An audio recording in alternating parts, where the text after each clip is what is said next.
12वीं में पढ़ने वाली संगीता अपनी सहेलियों वृंदा और कामिनी के साथ जल्दी जल्दी स्कूल की ओर जा रही थी। यार, पेपर की तैयारी तो पूरी है, फिर भी डर सा लग रहा है। तभी कामिनी ने खिलखिलाते हुए कहा, अरे यार, डर के आगे जीत है। ये बातें कर ही रहे थे कि तभी एक पागल लड़की जिसने स्कूल की यूनिफॉर्म पहन रखी थी, वो उनका रास्ता रोककर खड़ी हो गई और कहने लगी, तैयारी से क्या होगा? हाँ, क्या होगा? नंबर तो नहीं मिलेंगे, तुम लोग फेल हो जाओगी, फेल। ये कहकर वो लड़की जोर जोर से खिलखिलाकर हंसने लगी। संगीता, वृंदा और कामिनी को कुछ समझ नहीं आ रहा था कि ये लड़की है कौन और इसने स्कूल की यूनिफॉर्म क्यों पहन रखी है। फिर उसकी हरकतों से वो सभी समझ गई। अरे यार, ये कोई पागल है।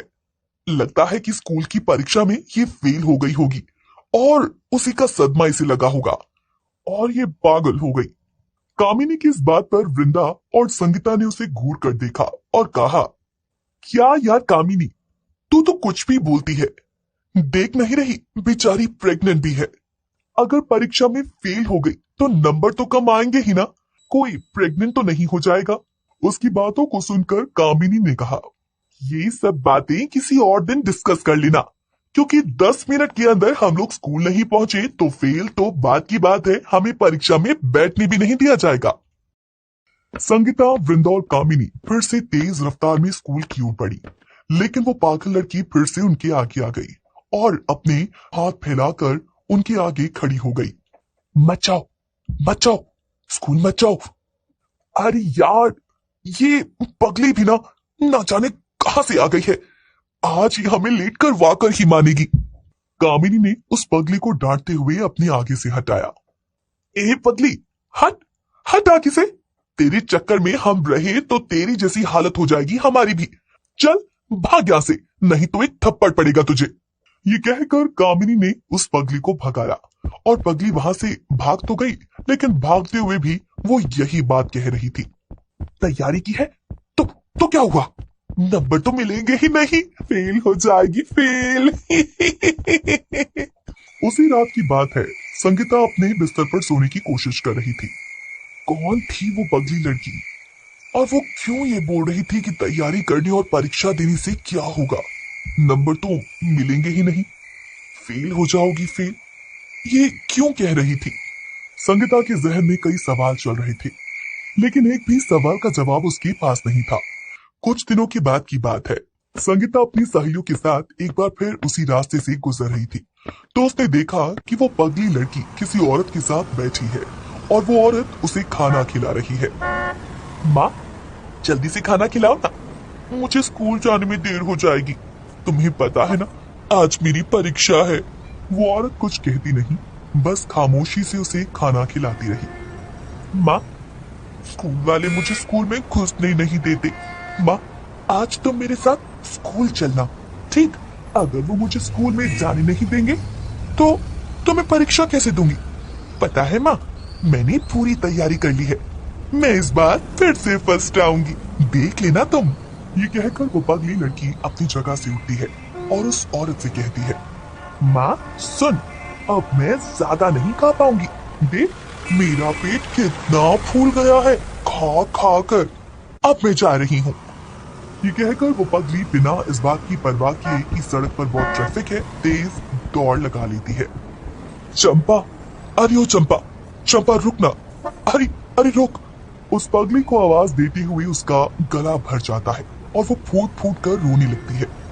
हमारी फूल सी बच्ची को उस राक्षस ने क्या बना दिया है, कितनी प्यारी बच्ची थी हमारी, पढ़ने लिखने में इतनी तेज, और आज तो इसकी पहचान पगली की हो गई है।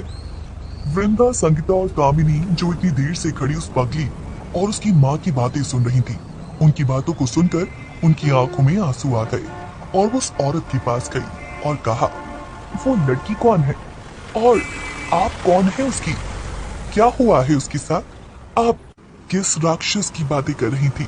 सुनीता के हर प्रश्न को उस औरत ने गौर से सुना, लेकिन वो चुपचाप बैठी रही। तीनों दोस्तों को उस औरत की खामोशी चुभने लगी। वो बार बार उनसे वही सवाल पूछने लगी, लेकिन वो खामोश ही रही। क्या बात है, आप चुप क्यों हैं? क्यों नहीं दे रही आप हमारी सवालों की जवाब? अरे कुछ तो बोलिए, क्यों चुप हैं आप? बार बार सुनीता के सवाल पूछने पर वो औरत गुस्से में आ जाती है और कहती है, अरे क्या जानना चाहती हो तुम लोग? बोलो, क्या जानना चाहती हो? और अगर मैंने तुम्हें सारी कहानी बता भी दी तो क्या होगा? क्या इंसाफ मिलेगा मेरी बेटी को? नहीं, नहीं मिलेगा, क्योंकि इंसाफ करने वाले भी तो बिक गए हैं। आप ऐसा क्यों कह रही हैं? ऐसा क्यों लगता है आपको कि इंसाफ करने वाले बिक गए हैं? उसके बाद उस औरत ने उस पगली की, जिसका नाम चंपा था, वो कहानी बताई, जिसे सुनकर तीनों दोस्त के पैरों तले जमीन खिसक गई। बहुत तेज थी मेरी चंपा पढ़ने में, बहुत तेज। हमेशा वो अपनी क्लास में फर्स्ट आती थी। चंपा का सपना एक बहुत बड़ी अफसर बनने का था। वो हमेशा अपनी माँ से कहा करती थी, माँ देखना, मैं एक दिन बहुत बड़ी अफसर बनूंगी, फिर तुम्हें किसी के यहाँ झाड़ू पोछा करने की जरूरत नहीं पड़ेगी। चंपा को हमेशा स्कूल से प्राइज मिला करता था। उनकी टीचरों को भी उम्मीद थी कि वो बहुत बड़ा करेगी। लेकिन एक दिन सब बदल गया। चंपा ने 11वीं की परीक्षा दी थी, लेकिन उस परीक्षा में वो फेल हो गई, जबकि उसने बहुत अच्छी तरीके से पढ़ाई भी की थी और परीक्षा भी दी थी। उसे समझ नहीं आ रहा था कि आखिर वो फेल कैसे हो गई। वो प्रिंसिपल से अपनी शिकायत लेकर मिली। प्रिंसिपल नया नया ही स्कूल में आया था। तुम्हें क्या लगता है, क्या तुम टीचरों से ज्यादा जानती हो? अरे मैं सब जानता हूँ तुम जैसी लड़कियों को। पढ़ने लिखने से कोई मतलब नहीं और चली आती हो कहने के लिए कि मेरे नंबर कम आए हैं। सर ऐसा नहीं है, मेरी परीक्षा बहुत अच्छी हुई थी। आप मेरा ट्रैक रिकॉर्ड देख लीजिए, मैंने हमेशा फर्स्ट ही किया है। हाँ तो क्या करूं मैं? किया होगा फर्स्ट, लेकिन अभी तो फेल हो गई हो। चलो अब यहाँ से भागो, मेरा टाइम मत खराब करो। प्रिंसिपल उसे डांट कर भगाने लगा तो चंपा गिड़गिड़ाते हुए बोली, सर ऐसा मत करिए सर, एक बार मेरी रिक्वेस्ट मान लीजिए, मेरी कॉपी की जांच फिर से करवा दीजिए। अरे तुम्हें समझ नहीं आती है क्या बात? नहीं मतलब नहीं, कोई जांच नहीं होगी दोबारा तुम्हारी कॉपी की। लेकिन चंपा बार बार रो रो कर अपनी बात दोहराती रही तो प्रिंसिपल ने कहा, अच्छा अच्छा ठीक है, तुम इतनी जिद कर रही हो तो मैं दोबारा देखता हूँ। ये सुनकर चंपा के चेहरे पर राहत के रंग दिखे। उसी शाम जब स्कूल में छुट्टी होने वाली थी तो प्रिंसिपल ने स्कूल के चपरासी के माध्यम से चंपा को यह संदेश भेजा कि प्रिंसिपल सर ने उसे अपने घर बुलाया है। चंपा को कुछ समझ नहीं आया कि आखिर प्रिंसिपल सर ने उसे घर क्यों बुलाया।